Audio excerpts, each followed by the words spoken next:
অন্য গ্যারেজ থেকে ঠেলতে ঠেলতে মিস্ত্রি ভাঙিয়ে গেছিল এখন।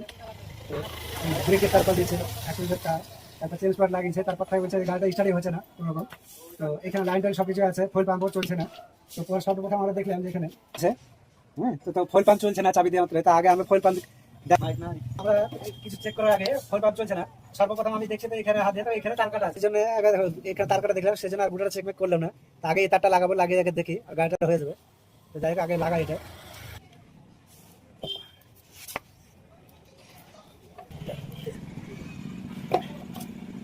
কোনো ই খোলা হয়নি গো।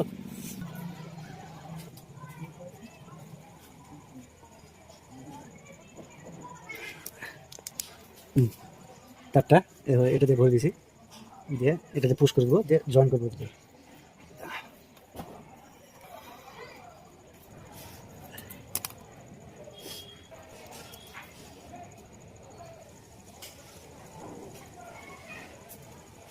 গাড়ি আগে চেক করে নেবো।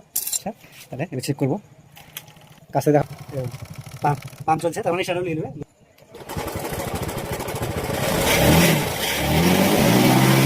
কম্প্রেসার না দিলে এখানে মোবিল দিয়েছিল শুধু হেডে, ওই জন্য এত ধুমো আছে, এগুলো সব ভিজে আছে। তো ওইদিকে পাম্প চলছে না, এটা খেয়াল করে দেবে। তো গাড়ি ওই জন্য ধুঁয়োটা মারছে, হেডে মোবিল দিয়েছিল মিস্ত্রিতে, ওই জন্য ধুঁয়োটা মারছে। যাই হোক গাড়িটা স্টার্ট হয়ে যাবো। এই চেক ইঞ্জিন লাইটটা জ্বলছে।